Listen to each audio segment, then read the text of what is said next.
Welcome back, everyone, to another deep dive.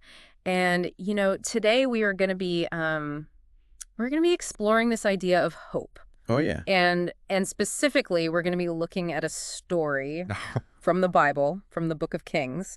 And this Yep. story is filled with these like twists and turns that you just wouldn't expect. Wow. And it's about like a powerful general and this desperate search for a cure, and the journey just challenges every assumption you think you'd have. Yeah. And you know what? Going through this story, I think you'll be surprised at the unexpected places that hope can lead us. It's so true. Yeah, I think the story is just full of surprises. Yeah. It all starts in ancient Israel with Naaman. Okay. And Naaman is a respected military commander in the Aramean army. Okay, so he's got like the power and authority. Oh, he's got it all. He's at the top of his game. But he's battling leprosy. Yeah, that's the one thing that he doesn't have control over. Yeah, so you would think with all of his status, he would have access to the best healers.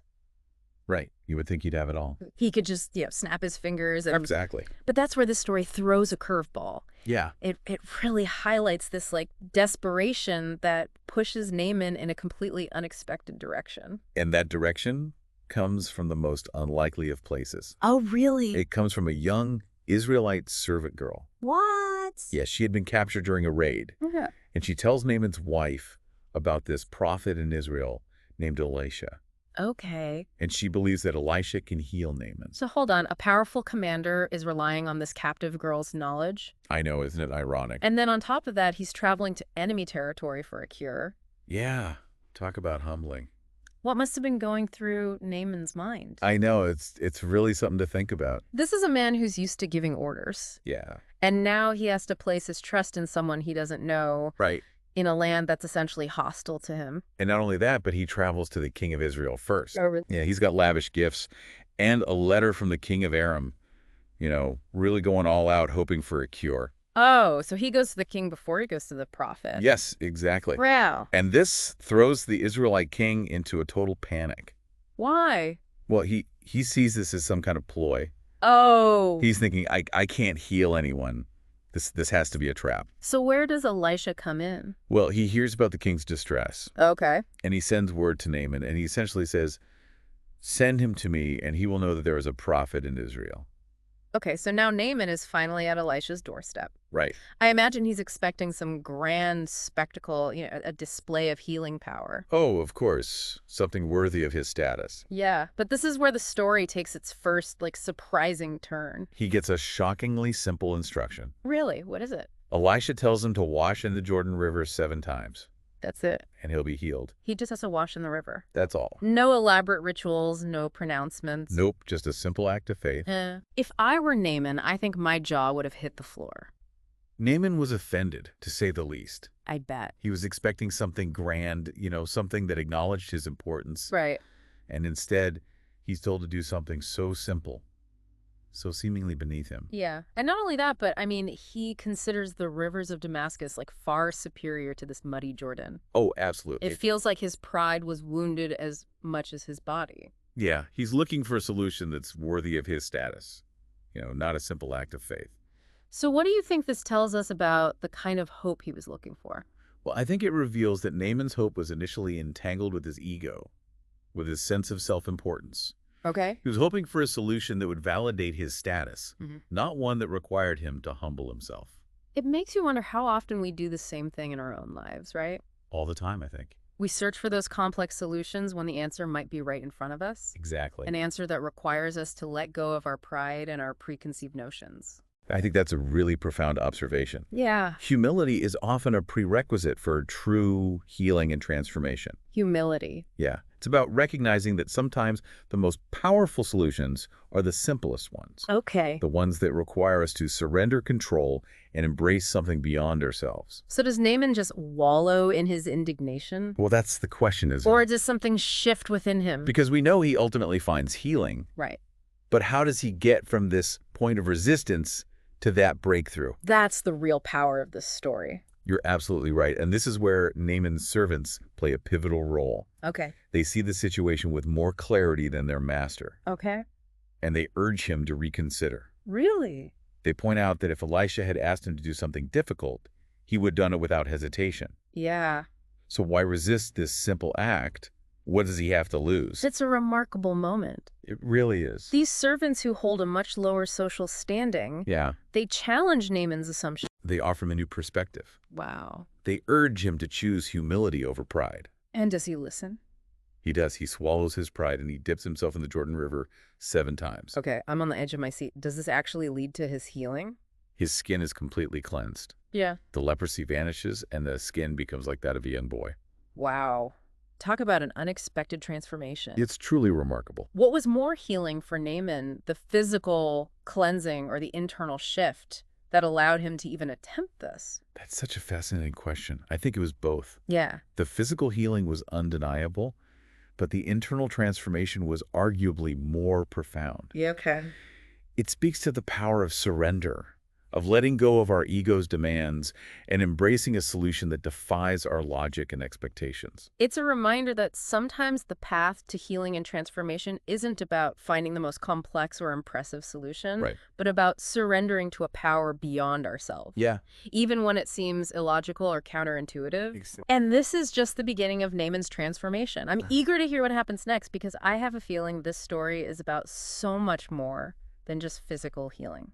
Oh, you're absolutely right. This is just the tip of the iceberg. Naaman's healing in the Jordan River was traumatic. I mean, there's no doubt about that. Yeah. But it feels like the real transformation was something deeper. You're right. It was something that shifted within him. Yeah, like the physical healing is just the beginning. Yeah. The real story lies in what this experience reveals about hope itself. Okay, so what are you saying about hope then? Well, it's not just about wishing for things to get better. Okay. It's about a fundamental shift in our understanding of how change happens. Okay, so Naaman goes to the Jordan expecting one thing, and he receives something so much more profound. Right. It makes me think about how often we approach challenges with a very fixed idea of what the solution should look like. Yeah. Like we want that grand gesture, the instant fix. We want the easy way out. Yeah, but maybe true hope requires a different mindset, like a willingness to surrender to the unexpected. Yeah, in Naaman's case, his initial hope was tied to his ego, his status. Okay. He wanted a cure that acknowledged his importance. So the Jordan River was a symbol of everything he considered beneath him. Yeah, and yet in that act of surrender, of dipping himself in those muddy waters, Yeah. something much deeper was cleansed. And his transformation doesn't end there. No, it doesn't. He doesn't just walk away healed and forget the experience. He goes back to Elisha. Oh, really? And this is where we see the true depth of his change. Okay, what happens? He returns to Elisha, not with more gifts, but with an acknowledgement that there is no God but the God of Israel. Wow, so it's not just physical healing. No, his healing wasn't just about his body. It was a complete shift in his world. Exactly. The scales fell from his eyes, both literally and figuratively. This powerful general, healed by a prophet from a rival nation, now recognizes a truth that transcends his previous understanding. Yeah, and it's important to remember that Naaman had everything. Yeah. Power, wealth, status. He had it all. Yet he found true fulfillment in something beyond those earthly things. So what you're saying is that true hope offers something more? Yeah, it's a recognition that lasting change often comes from a place of humility, from acknowledging a power greater than ourselves. So it's not just about wishing for things to improve. It's about aligning ourselves with a power that can actually bring about that change. Right. But it's also about action, right? Absolutely. Naaman had to take those physical steps, make that journey, dip himself in the river. Exactly. Hope isn't passive. It requires us to participate in our own transformation. You're absolutely right. Naaman's journey reveals that hope thrives on action. Okay. It's not about sitting back and waiting for things to happen. Mhm. It's about taking those steps even when they seem illogical or counterintuitive, Okay. and trusting that the path will unfold as we move forward. This reminds me of something you said earlier about paying attention to the seemingly small or insignificant details. The fact that it was a young servant girl who set Naaman on this path to healing. It emphasizes that hope can emerge from those unexpected places. Absolutely. Mhm. Sometimes the answers we seek are right in front of us, hidden in plain sight. Yeah. It's about cultivating a sense of openness, of curiosity, recognizing that wisdom can come from the most unlikely sources. Yeah, if Naaman had dismissed that servant girl's words, he might have missed out on his miracle altogether. Exactly. So what servant girls are speaking to us in our own lives, That's a great question. offering wisdom that we might be overlooking? We need to be paying attention. It challenges us to examine our own biases, to question who we listen to and whose voices we value. Yes. Who are we giving our attention to? It makes me think about those times when I've been so focused on finding a specific solution that I've missed out on other possibilities. Yeah. Perhaps even more profound ones that were right there in front of me. That's the thing about hope. It requires a certain level of surrender. Surrender. It asks us to relinquish our need for control, our insistence on knowing exactly how things will unfold. And this is where Naaman's story takes another fascinating turn. Yeah. We've explored his journey of healing and transformation. Right. But his story is contrasted with another character, Gehazi, Elisha's servant. Oh, yeah. And this is where we see the potential pitfalls that can derail our hope. Okay. It's a reminder that even in the face of miraculous transformation, there are forces that can tempt us to stray from the path of true hope. And Gehazi's actions present a stark contrast to Naaman's humility and gratitude. Okay. Here we see the seductive power of greed and the illusion that material wealth can somehow grant us spiritual power. So Gehazi, he sees an opportunity to profit from Naaman's healing. Yeah. He runs after Naaman, concocting a story about Elisha needing gifts for visiting prophets. Oh, wow. It's a blatant act of deception, Yeah. driven by a desire for personal gain. He's totally missing the point. And what's so striking is that he witnesses this incredible miracle. I know. Yet he's completely fixated on the external rewards. He's unable to grasp the profound transformation that Naaman has experienced. Right. The internal shift that's far more valuable than any material wealth. He's focused on what he can acquire rather than what he can become. Exactly. And his actions have some pretty severe consequences. They do. Elisha exposes his dishonesty and pronounces a harsh judgment. What happens? The leprosy that Naaman was healed from will now cling to Gehazi and his descendants. That's a powerful reminder that our choices have consequences that extend beyond ourselves. Yes.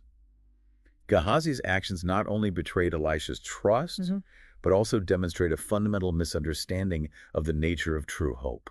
It's a cautionary tale. It is. It highlights the dangers of letting greed and a desire for quick fixes cloud our judgment, Right. leading us down a path that ultimately undermines the very hope we seek. You've captured it perfectly.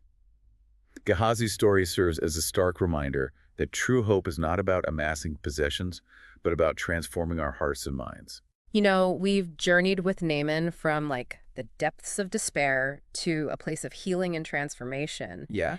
And we've seen how Gehazi's greed led him down such a different path. Right.